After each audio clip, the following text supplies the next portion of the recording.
Welcome back to Route 40 Rust. We're back on the 1963 Ford F100.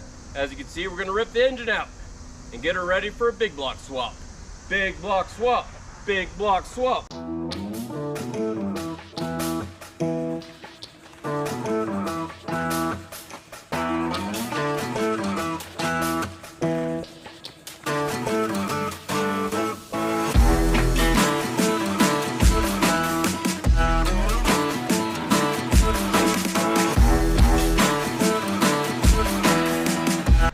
Well, we gotta get the 63 scooched out and nosed in towards the barn.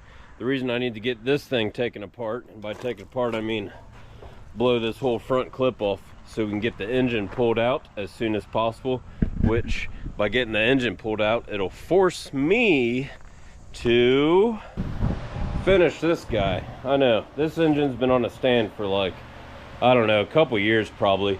It's a Ford FE, big block, but unfortunately it's just a 360. It's pretty much all complete, but there's a lot going on down here with this trans-dapt cross member, and I've got some more parts I gotta figure out. So in order to force me to figure all that out, I need to get the 63 over here, blow it apart, get that old drivetrain out. And of course, like everything around here, we got to do a little rust bucket Tetris. We got to get the 64 Econoline out of the way. And since we're going to get this out of the way, we might as well push it over here and get it pressure washed. Walter's already getting the pressure washer out, which will be a battle in itself. If you didn't see the video last couple weeks on this thing, we actually got it running and some updates on it. It should be a 170 cubic inch thrift power straight six, but it's not. It's a donor transplant. It's a 250 Ford straight six. And from the best I can tell, 74, 75, 76, somewhere in that range. So I'm having trouble getting the right parts. That's why we ran into the rotor issue in the distributor. And now I'm fighting alternator stuff because I think they took the alternator bracket off the 64, which would have been a generator, and put it on this block, and then bought an alternator, and it's just not driving. So I got to figure that out. We're going to push her out of the way, get it pressure washed, which would be pretty cool. This thing is growing barnacles and has all sorts of diseases, so we're gonna get a pressure wash and see what's underneath. You can kind of tell there's like a maroon stripe that turns into something. That'd be cool if it all comes off and ends up being like, you know, some business like a plumbing truck. I don't know, but let's get busy moving garbage around and get started. Have the kids start blowing that apart for me. Backwards.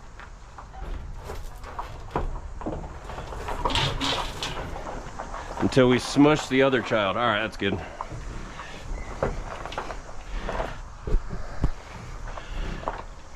Okay, forward.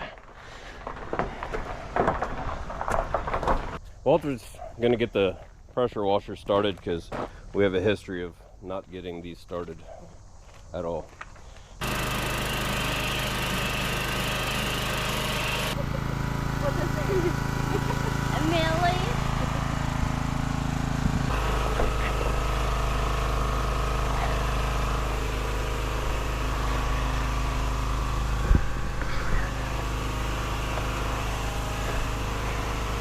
All right. Hey, Posey. Think we're on a good approach. Hop in there and just keep the wheel jacked to the left. You'll be all right.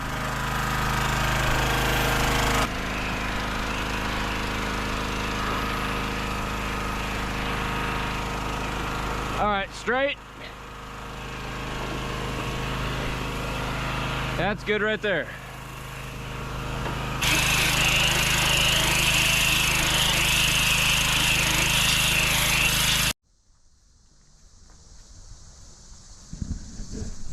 Well, we got the van pressure washed, and as I had hoped that there would be some logo or signage on the side, and there is, but it's just enough to tease you because I can't figure it all out. So if anybody can figure this out, comment below and you'll get a shout out or something, or I'll just be eternally grateful. Let me show you what I'm working with. All right, so the easy part is the cursive script here where it says Esquire, which is any fancy prefix to a company name in the 60s, 70s, or 80s. you know, like Esquire plumbing or septic or carpet, whatever. So I can see the Esquire pretty plainly, and then the E kind of ends here, and then I've got these 4, maybe 5, you know, title case block letters here.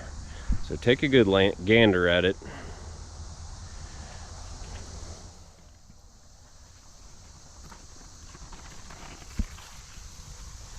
Right there is where it gets confusing. I don't know if I can't see it.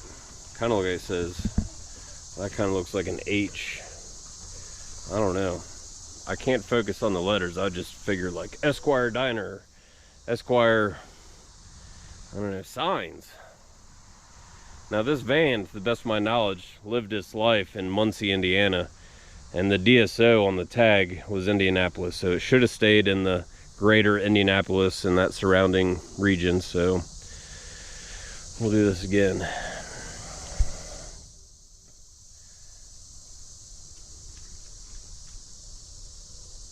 Do a bit of a walk around, and we've got work to do on the truck, Walter. So there she be, uncrusted, nothing spectacular, just decades of paint over paint over paint over paint. So that's more or less depressing. But this text looks like you're gonna waste your life away staring at this thing. It's like the Magic Eye posters when you were a kid. You gotta stand there and stare at them.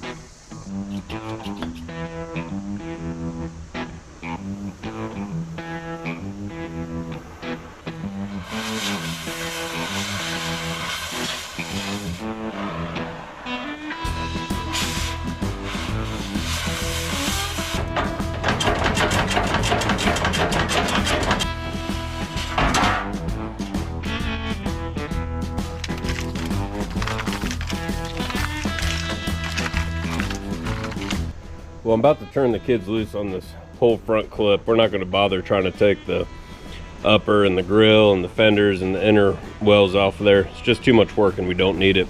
So if this thing's anything like the 65, 66, and it probably is, you'll have a bolt there and a bolt there for the core support. And then you'll have, well, here, I'll show you. Probably some bolts on the inner fender well with a little strap to the firewall. You'll have one bolt down here, if it still exists, which it probably doesn't. And then you have what I like to call, excuse me, the bolt of 1,000 deaths.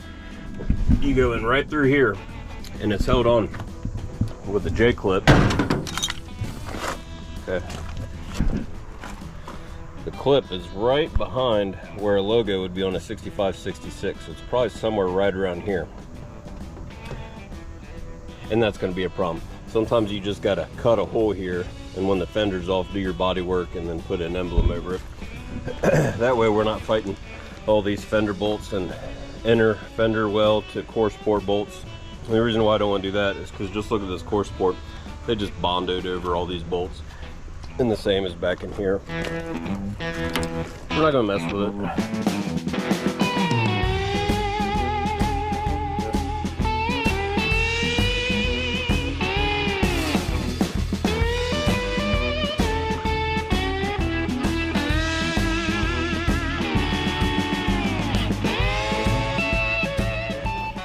All right, Ford update. Kids got all the bolts out, and one of the bolts of 1,000 deaths came out on its own. The other side, we had to cut a hole in the fender, and everybody said, "What did you say, Walter?" I said it pains me to see it. Yeah, that I cut a hole in a Ford fender. I'm not going to show you guys because it's just inappropriate for the channel. Don't want to get a strike against me. But I think we got everything loose, and once a little more helping hands get out here, we're going to lift this front clip off, and we're just going to sit on the ground and push this old Betty out of the way and kind of clean up a little bit. How do you think, how much work, how hard is that, Walter, to undo the front clip on an old Ford pickup? I mean, it's honestly better than it could be. Better than it could be, huh? Yeah, because they all came out pretty easy. What do you think's easier? Cutting bolts, sawzalling and torching, or actually removing the bolt properly with a ratchet or a wrench? Cutting it. Cutting it. It So, really depends, though. some of the best tools are cutoff wheels, torches, plasma cutters, sawzalls. Yeah. I agree. I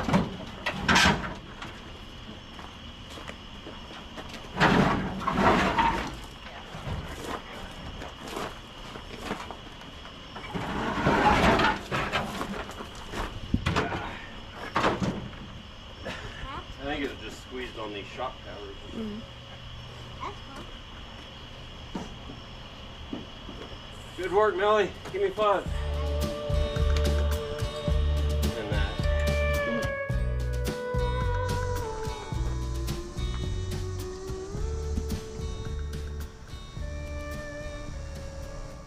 Well, we're gonna pick up where we left off last night, and that's getting ready to pull the engine. I don't know where all my help is this evening. Probably inside where it's nice and cool. So I'm just gonna go ahead and jump right in and start disconnecting a few doodads like throttle cables and heater core hoses, drive shaft, and see what I gotta do on this transmission motor mount tabs, and figure out, maybe make a clip angle to hook on here, and maybe something in the back for a bell housing bolt. I really don't know. There's the clip.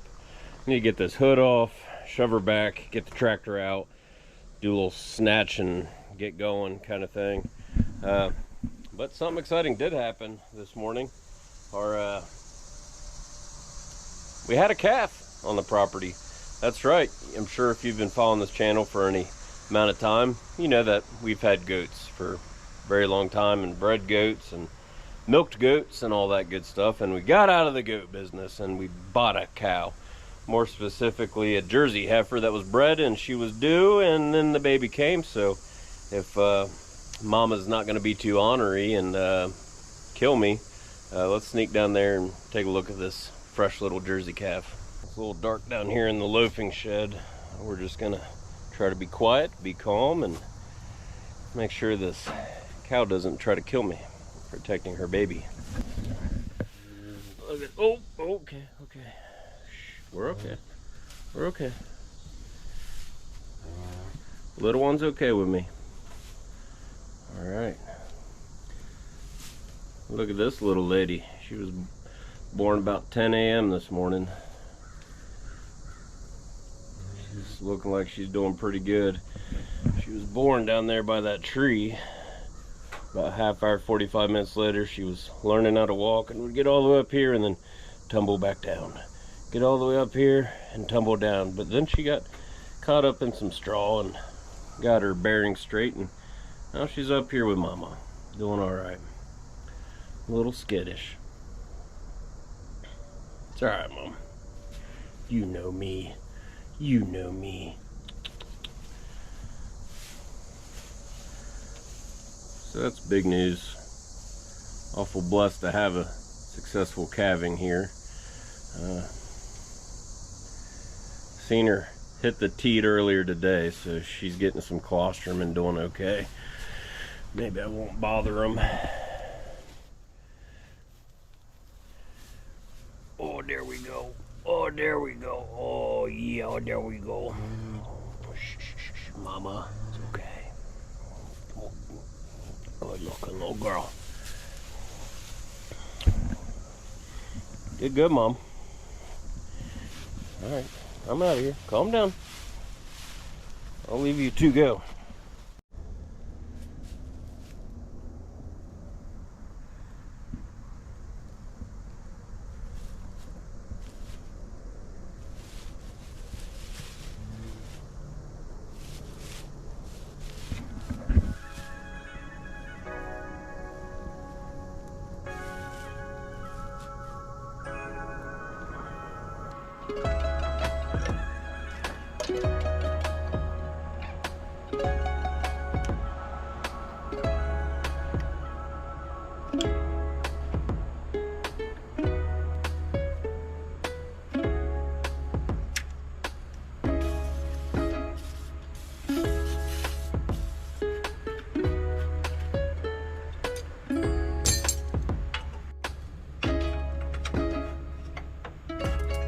Lord have mercy. I've never had exhaust flange bolts come off that easy. Didn't even break. That was easy. Wasn't even a fight. Well, I got to thinking, I might have to milk this cow tonight. So I better wash my hands and keep them clean. Don't enjoy wearing gloves, but when you're working with them bags,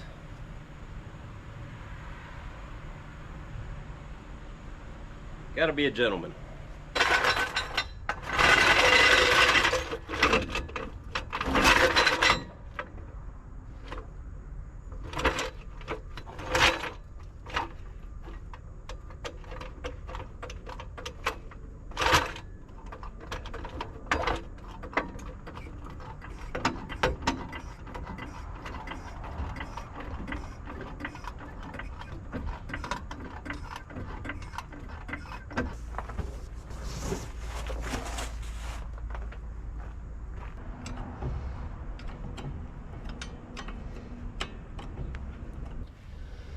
Better put my gloves on.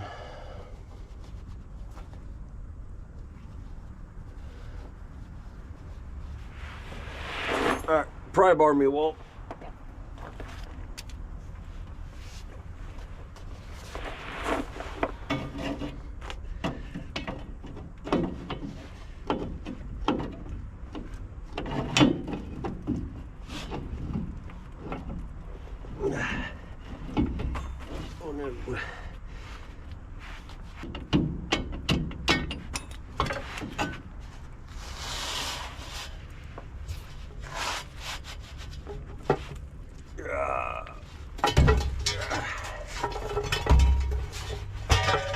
Got it.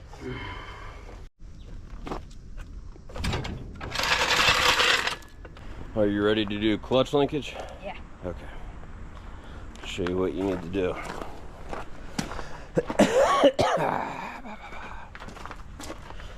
Because I really don't know what we're gonna do.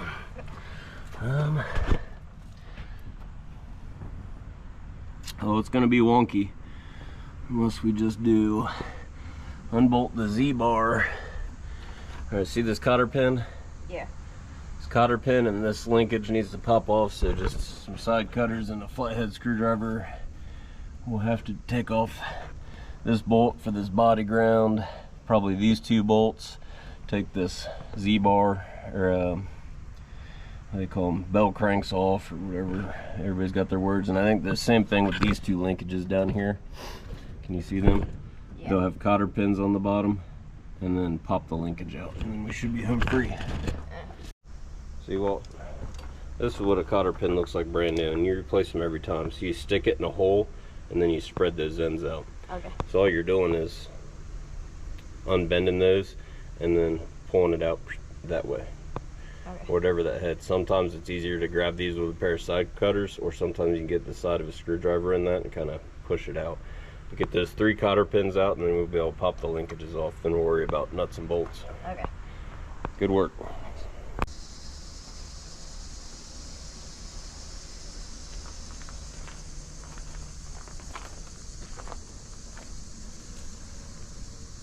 What are you doing?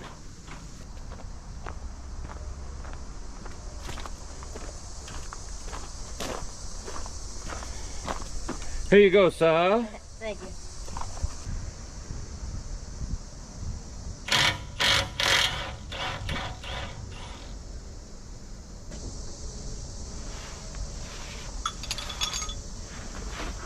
There's one transmission belt. Alright, well, I'm gonna zip the classic starter to exhaust support bracket that Ford liked to use. Then I'll hand this guy over to you, and you can get those 2 bolts that hold the bell crank onto the firewall, or whatever the parts are called. Oh, I need it. Got it. There. You know what 2 bolts I'm talking about? Yeah, these two, right? Yeah, because I think it's those 2. Is that those 2 holding this, or is it? No, it's that inner one, right? Yeah. That one and that one. Is it that one too, or is that a bell No, housing bolt? That's All right, so you're gonna have to get those two to get the bell crank off, or Z-bar, whatever you call it, and then this body ground, you could hit that bolt or that bolt, whatever tickles your fancy. Tickle it.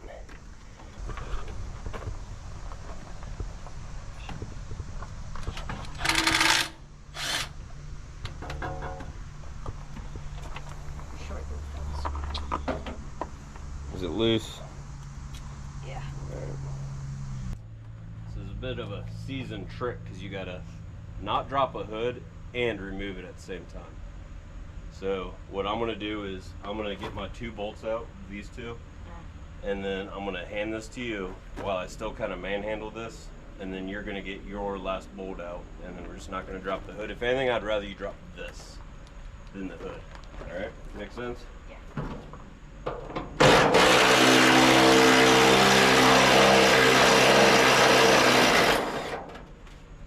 And you can drop your bolt. Don't worry about keeping it.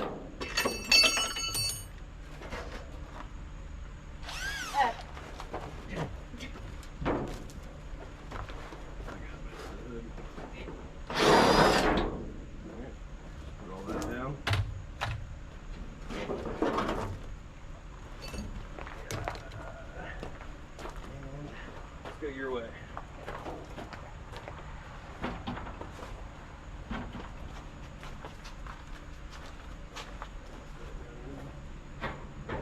Oh,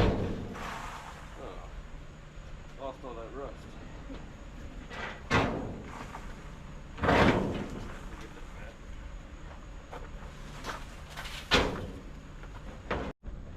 All right, so here's the game plan. Well, we're gonna push her backwards up the kind of like it's gonna back up the west driveway.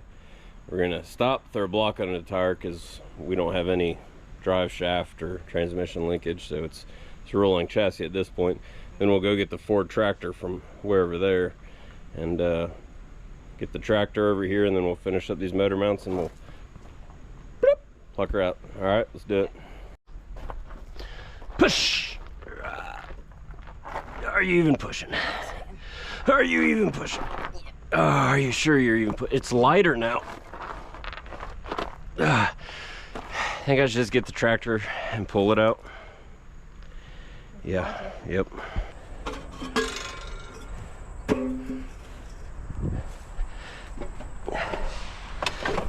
Yeah. Battery, ignition, fuel. I hope you got fuel.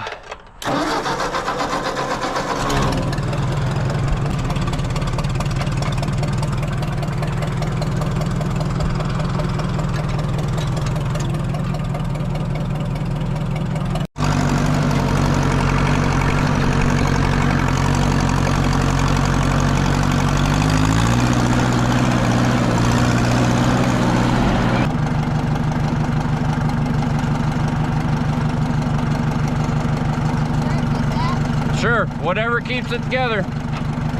You want me to back up, put tension on it?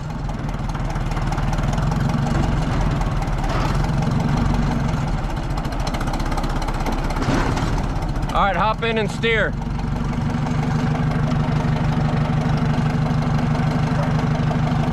Hey, Walt, we're gonna back it up this way so you're gonna have to start cutting the wheel to the left, all right?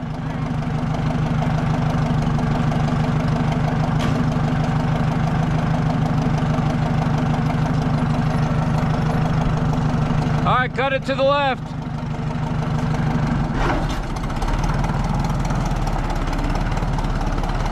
All right, straight.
find some baling twine or wire or a piece of rope, tie this exhaust up.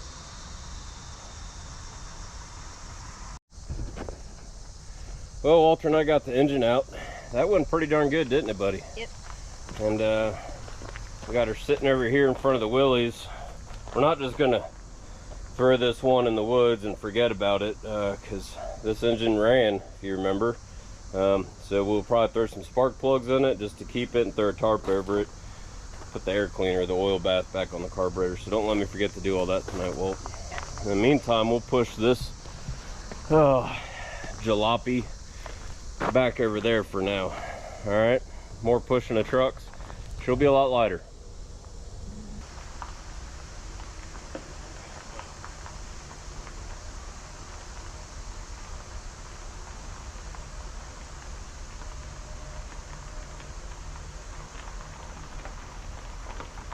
Left. Straight.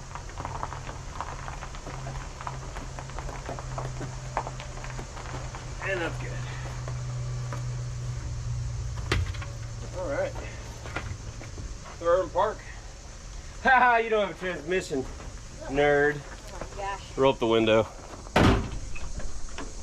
Hope you enjoyed the video and I appreciate you watching. If you want to check out the videos on the 63 F100 when we went to pick it up and when we got that 223 straight 6 running, I'll put those in the description below. If you want to see when we picked up the 1964 van, that'll be in the description as well. Appreciate you guys. I really just want to say thank you for watching the videos and being patient through the ads. That's how, you know, we generate a little revenue to keep this operation going. Just keep on watching. Thanks, everybody.